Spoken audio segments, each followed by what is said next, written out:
어떻게 인생을 복되게 살 것인가 10번째 시간으로 행복의 제로섬 게임과 위닝 게임이라는 제목으로 말씀 전합니다. 오늘도 전하는 말씀 가운데 여러분 각자에게 주시는 깨달음과 영적 도전이 있기를 바랍니다. 오늘 말씀을 전하기에 앞서서 지난주 설교에 대한 질문이 있어서 그 질문에 대해 잠시 함께 생각을 나누고 시작하려고 합니다. 제가 설교 끝나고 유튜브 영상에 보면 제가 꼭 질문이 있습니다 라는 걸 덧붙이는데 오해하는 분이 있어요. 저 목사는 자기 설교에 대해서 완벽 무교를 해갖고서 어떤 질문도 다 받을 수 있다라고 생각을 해서 저런 걸 올리나? 라고 생각하시는 분들도 있더라고요. 근데 그런 건 아니고요. 제가 질문을 받는 이유는 제 설교는 완벽한 설교가 아니에요. 부족한 제가 신학을 공부하고 목회를 하고 또 성경을 읽으면서 깨달은 것들을 여러분들에게 전하는 거고, 거기에는 오류도 있을 수 있고 또 의문도 있을 수 있으니까 꼭 질문을 하지 않더라도 질문 있습니까? 라는 그 문구를 통하여서 목사의 설교에 가스라이팅 당하지 말라라는 의미에서 제가 하는 거고요. 또 다른 의미는 뭐냐면 목사의 설교에도 의문을 제기할 수 있다라면 자기 스스로의 인생에 대해서도 질문을 가지고 한번 인생을 살아보자라는 그런 중의적인 의미도 있습니다. 지난주에 주바라기 속회에 참석을 했는데 지난주 설교에 대하여 속도원들 중에서 이런 질문을 하셨습니다. 어떤 질문이냐면 저는 이제 지난주에 마음은 마음 먹은 대로 된다라고 이렇게 설교를 했어요. 그랬더니만 어떤 분들이 아이 목사님 마음이 마음 먹은 대로 돼요? 안 되던데요? 라고 이야기를 하셨습니다. 여러분은 이 질문에 대해서 어떻게 생각하시나요? 마음이 마음 먹은 대로 돼요? 아니면 마음이 마음대로 안 되던가요? 네? 마음 먹은 대로 될 때도 있고 마음 먹은 대로 안 될 때도 있어요. 왜 이런 일이 생기는 것일까요? 마음은 하나가 아니라 두 개이기 때문이라는 거예요. 사람에게는 생각, 인지를 담당하고 있는 마음이 있다라면 감성이나 감정, 느낌 같은 것들을 감당하는 마음이 있습니다. 이것을 뇌과학자들은 좌뇌와 우뇌로 구분하여 설명합니다. 그렇다면 제가 지난주에 설교했던 마음은요, 마음 먹은 대로 돼요 라고 할 수 있는 마음은 무엇을 의미합니까? 그것은 생각을 의미하는 거예요. 생각은요, 생각하기 나름인 거예요. 그래서 마음은 마음 먹은 대로 된다라는 거예요. 그 마음은, 생각은 사실은 당장이라도 바꾸는 것이 가능합니다.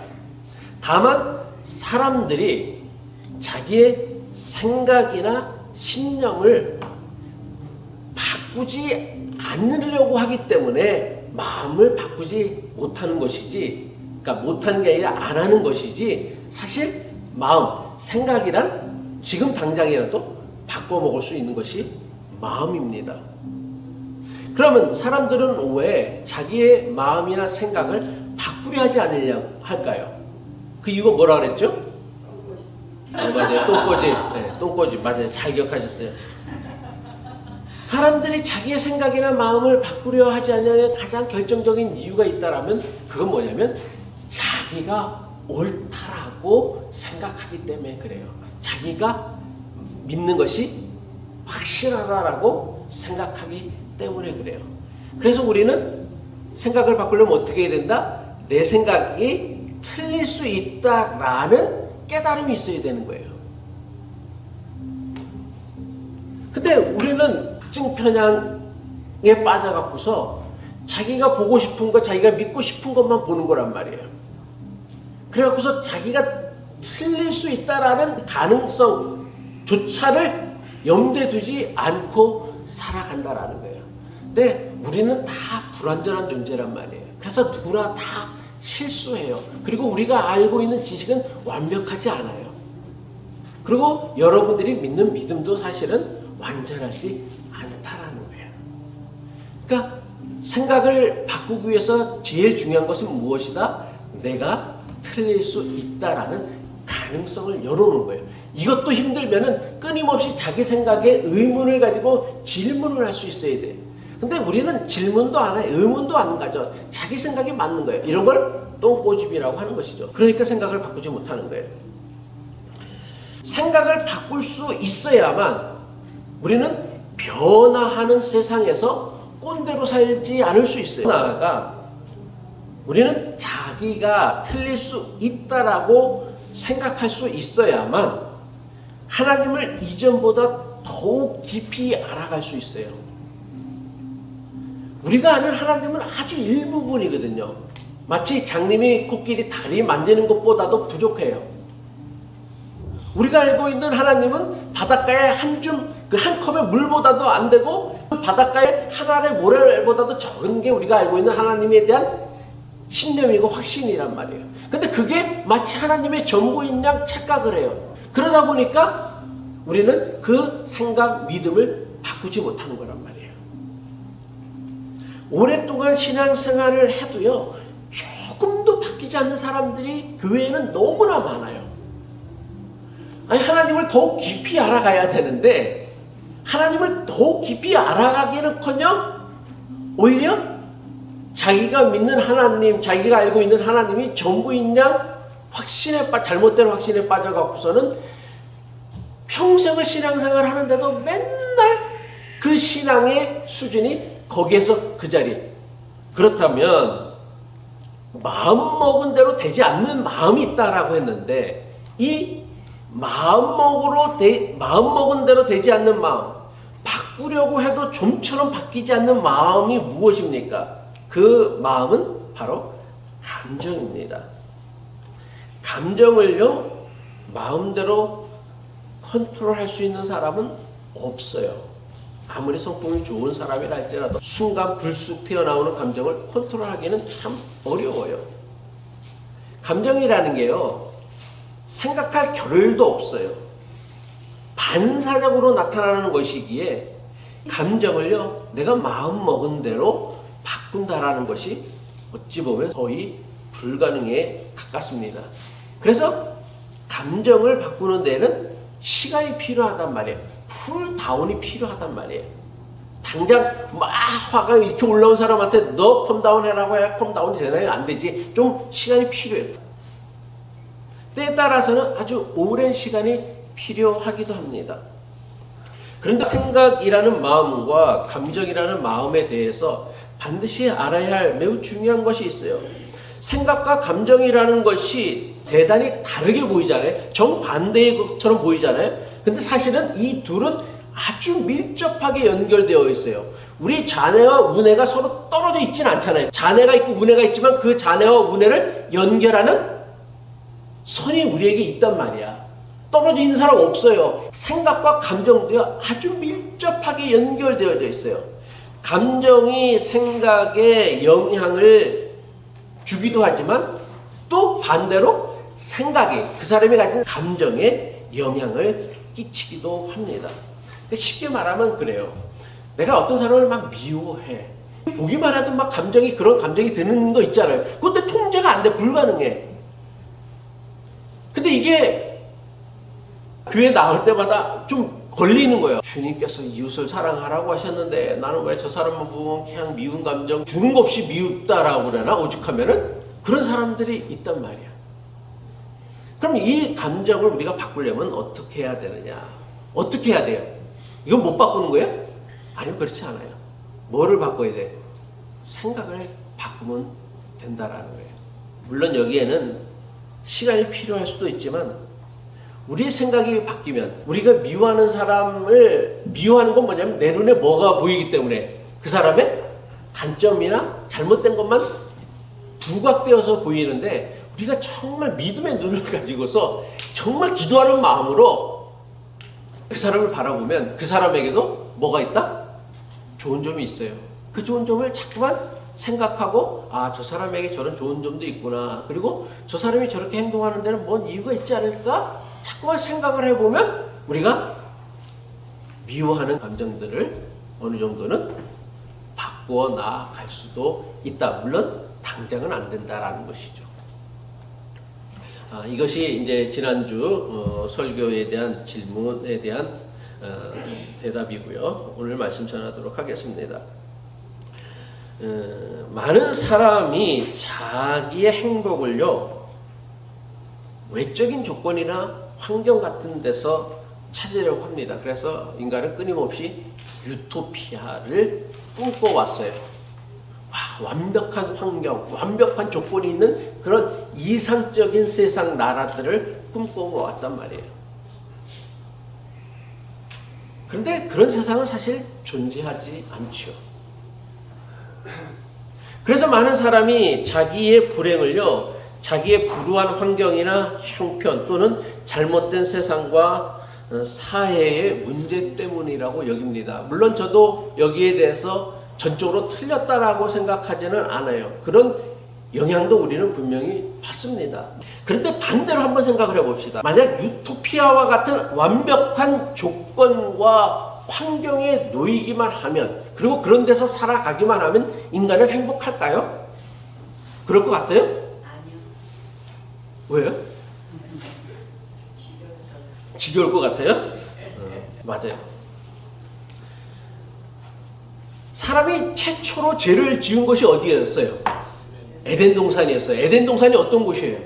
말 그대로다 낙원이었어요. 유토피아였어. 하나님께서 창조하신 가장 완벽한 유토피아였단 말이에요. 근데 그 유토피아에서 사람은 만족하지 못하고 행복하지 못했어요. 그래서 스스로 자기가 하나님과 같아지려고 했고 하나님을 대적하여 죄를 저질렀다라는 것. 이것이 성경의 가르침입니다. 물론 사람이기에 우리는 외부 조건이나 환경이 우리의 행복에 막대한 영향을 끼치는 것을 우리는 부인할 수 없습니다. 하다못해 날씨에 따라서 사람의 행복이 좌우되기도 하죠, 사실은요. 여러분들은 얼마나 행복한 거예요, 사실은요.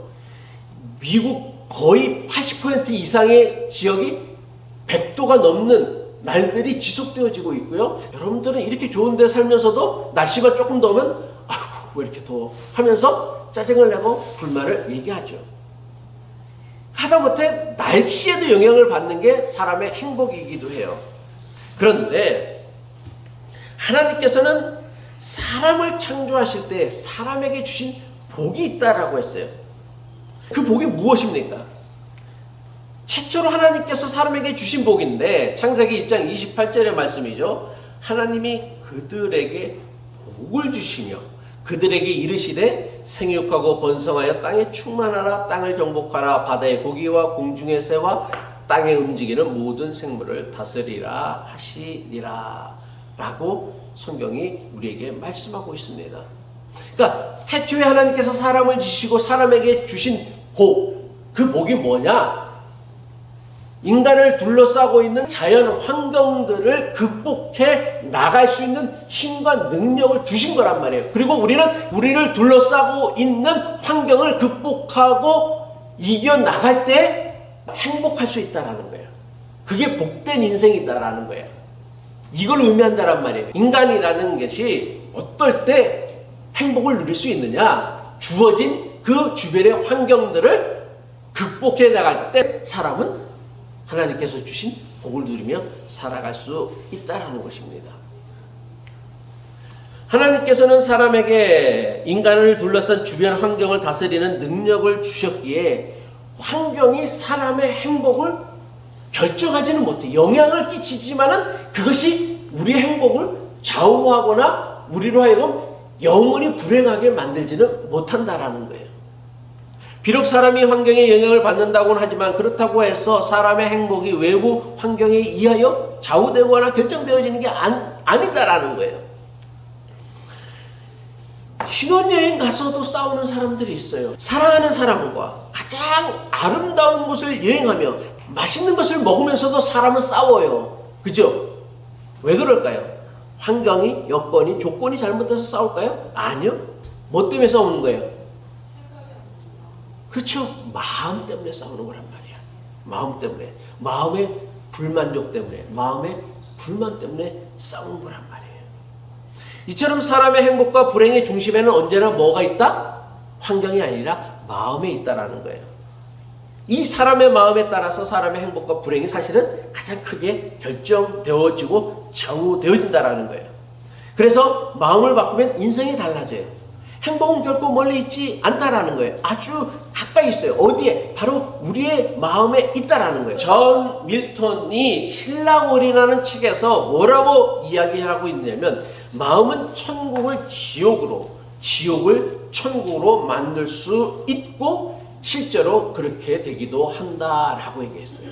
그러니까 천국과 지옥을 만드는 것은 사실은 환경이 아니라 뭐다? 마음이라는 거예요. 그래서 남들보다 참 뛰어난 조건과 환경에 살아가면서도 지옥과 같은 인생을 살아가는 사람이 있고 아주 불우한 형편에 살아가면서도 행복한 인생은 천국과 같은 삶을 살아가는 사람들이 있을 수 있는 게 하나님께서 사람의 행복을 마음에 두셨기 때문이라는 것입니다. 그런데 정작 인류는, 사람들은 행복한 삶을 위하여서 지금까지 가장 많이 시도한 것이 무엇이었습니까? 마음의 변화가 아니었어요. 그것은 바로 돈이었습니다. 물론 더 많은 돈이 사람을 잠깐 행복하게 하기도 합니다. 하지만 사람들이 생각하고 기대하는 것처럼 더 많은 돈이 가져다 주는 행복은요, 그리 대단하지 않다라는 사실이에요. 왜 그런지 알아요? 사람은요, 만족해야 행복해요? 불만족해야 행복해요? 만족해야 행복하단 말이에요. 근데 돈은요, 절대로 사람을 만족하게 하질 않아요. 나는 여태까지 목회하고 지금까지 지내오면서 자기가 가진 돈에 만족해하는 사람을 단 한 명도 못 봤어. 늘 모든 사람들이 바라는 건 뭐예요? 지금보다 조금만 더 있기를 바라고 원한단 말이에요. 그래서 돈은요, 우리를 만족시켜주는 게 아니라 우리를 어디로 인도해? 불만족으로 인도한다란 말이에요. 그래서 끊임없이 더 많은 돈에 욕심내게 만든다란 말이에요.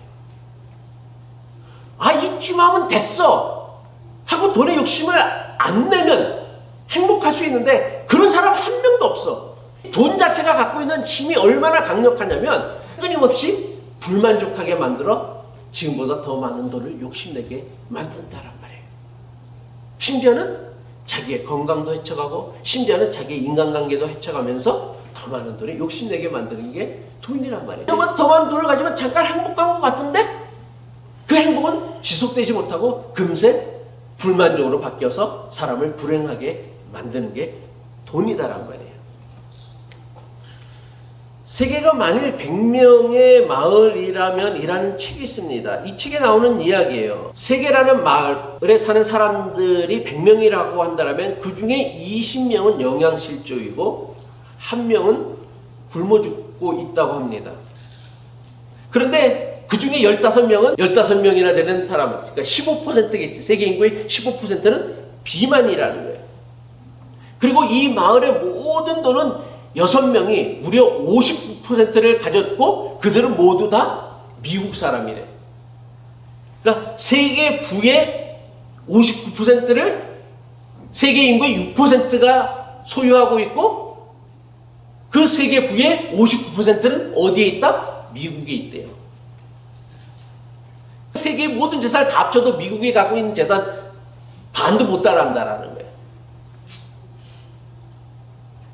그리고 74명이 39%를 20명이 겨우 2%를 나눠가지고 살아간답니다. 그리고 이 마을의 모든 에너지 중에 20명이 80%를 사용하고 있고요. 80명이 20%를 나누어 쓰고 있다고 합니다. 미국이요, 독립기념일날 사용하는 그 폭죽 가격이요, 웬만한 나라, 개발도상국 나라의 1년 예산과 맞먹는다는 사실을 혹시 아세요? 그러니까 우리는, 제가 왜 이런 얘기를 하냐면, 세상의 물질은요, 무한정이 아니에요. 항상 거기에는 제한이 있어요.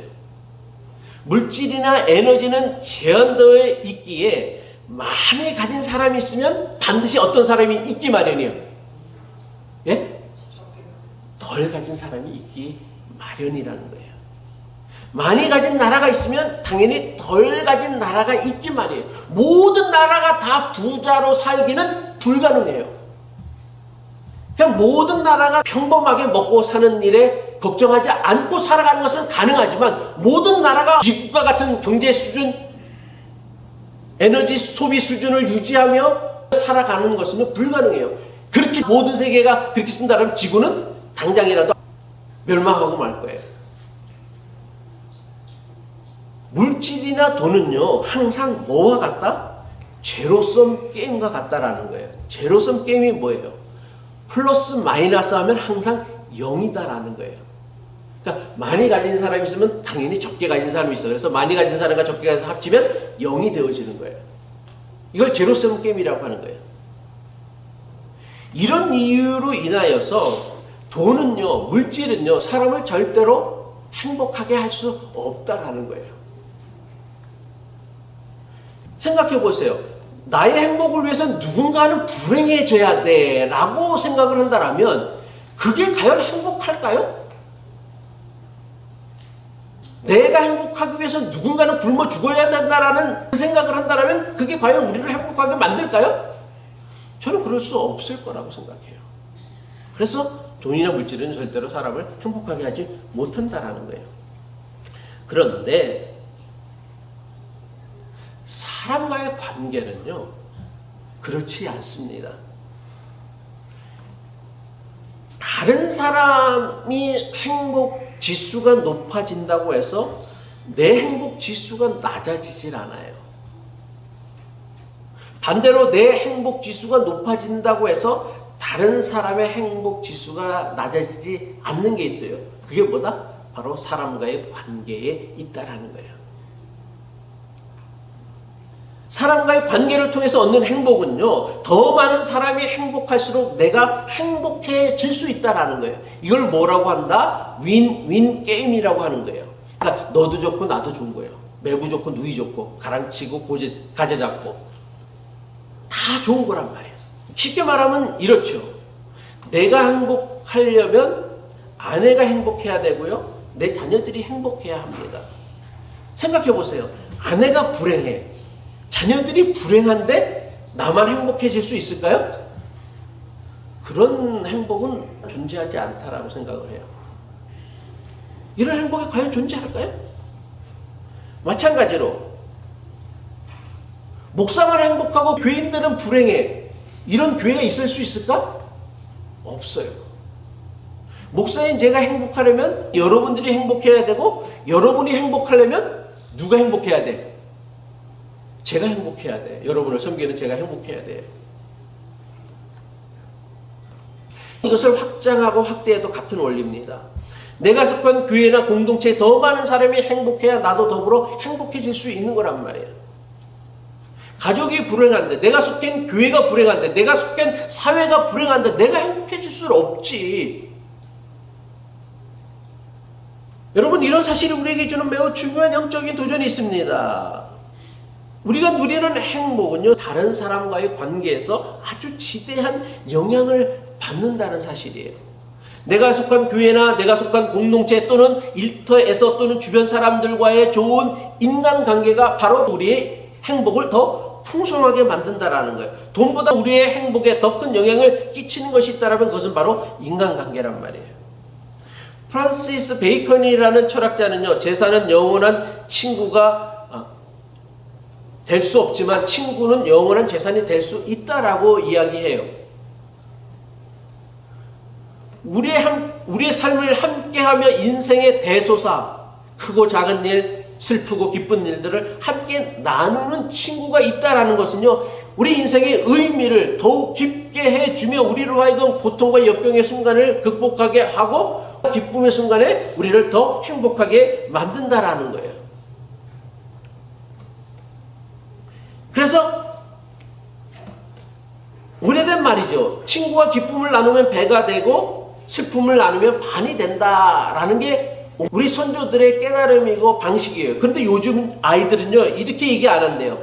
친구와 기쁨을 나누면 질투가 되고 슬픔을 나누면 약점이 된대요. 이러니까 요즘 세대가 행복해지지 않고 우리가 행복해질 수 없는 거란 말이에요. 하나님께서요 천지를 창조하시고 나서요 모든 것이 보시기에 좋았습니다. 그런데 오직 한 가지 보시기에 좋지 않은 것이 있었죠. 사람이 홀로 지내는 것이었어요. 그래서 하나님께서는 사람에게 함께 살 사람을 붙여주셨습니다. 창세기 2장 18절 오늘 읽은 말씀이죠. 여호와 하나님이 이르시되 사람이 혼자 사는 것이 좋지 아니하니 내가 그를 위하여 돕는 배필을 지으리라. 사람과의 관계는 하나님께서 사람에게 주신 최고의 축복이며 행복이에요. 사람은 사람과 함께 더불어 살아갈 때 가장 행복할 수 있습니다. 무인도에서 혼자 살면서 행복할 수 있는 사람은 정신적으로 문제가 있는 사람 빼고는 없어요. 그런데 문제가 있습니다. 사람과의 관계가 하나님께서 주신 최고의 축복이라고는 하지만 막상 사람과의 관계가 우리에게 늘 기쁨과 행복을 주던가요? 아니요, 그렇지 않아요. 오히려 사람과의 관계로 인하여 기뻐하기보다는 상처받고 내 마음이 깨어지는 일들이 훨씬 더 많습니다. 사람에게서 받은 상처의 기억과 아픔 때문에 다른 사람과 관계를 맺는 것을 두려워하는 사람들이 세상에 얼마나 많은지 알 수 없어요. 심지어 사람에게서 받은 상처 때문에 나는 사람과 더는 더 깊은 관계를 맺지 않는다라고 맹세하고 살아가는 사람들도 있어요.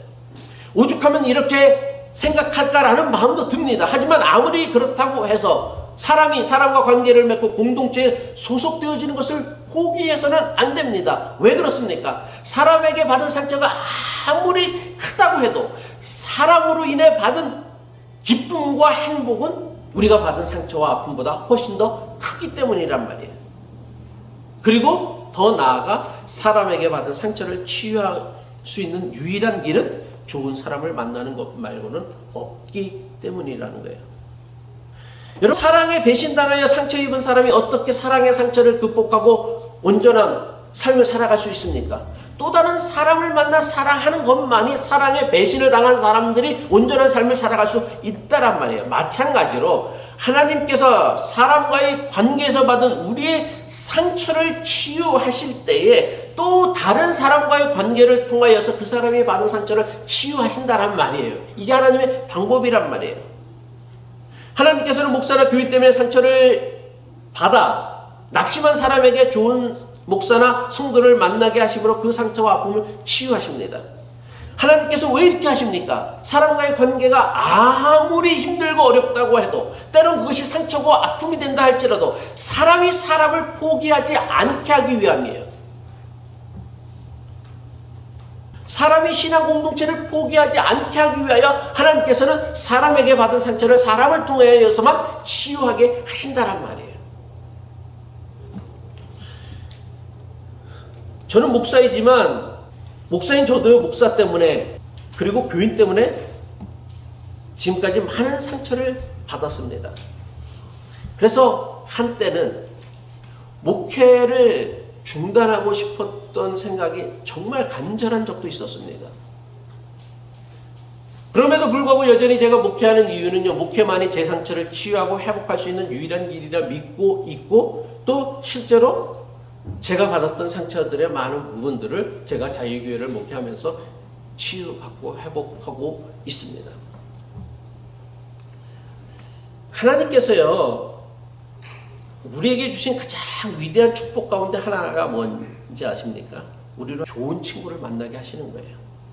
그리고 이 축복으로 사람은요, 세상에서 겪는 인간관계의 모든 비극과 불신을 뛰어넘게 하십니다.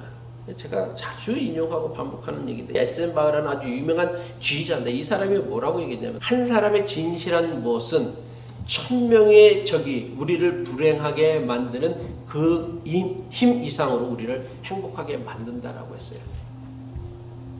1000명의 적이 나를 비방하고 헐뜯고 욕한다 할지라도 단 한 사람의 진실한 친구 한 사람만 있으면은 그 1000사람이 나를 비방하고 헐뜯는 것을 뛰어넘어 우리가 행복하게 살아갈 수 있다라는 거예요. 저는 이 심정으로 여러분을 섬기고 목회하고 있습니다. 여러분들에게 제가 그 한 사람의 진실한 친구가 되고 싶어가고서